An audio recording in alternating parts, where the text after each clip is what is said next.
Bron yn barod. Dwi'n meddwl dylswn ni banio barbecues vegan.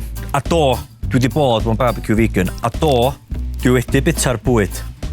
Oria gwerthfawr o mwydd I gael byth yn ôl.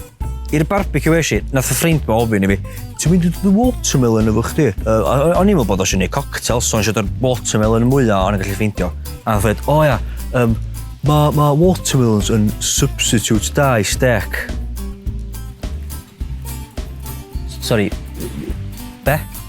Mae watermelons yn substitute I steak. Dwi ddim na di! Be sy'n mater efo chdi? Dyna beth di barbecue vegan. Just ffeindio be bynnag ti'n gallu taflu fo ar, croesi dy ysaf a jyst gobeithio amdano gora. Dyna pan bod cucumbers chdi, edrych dda cock Shrek ar ôl I car mynd drosto fo. Yummy. Dwi'n cofio sbio rownd y barbecue a dwi'n gweld mwy o ddathlu mewn cynebrwn. Dwi'n honest efo chdi, iawn? Pobl yn yfad jyst allan nhw'n bolio achos nhw'n llwgu gymaint. Ond un boi, oedd yn blincio SOS fel Morse code ata fi o gornel bod I lle.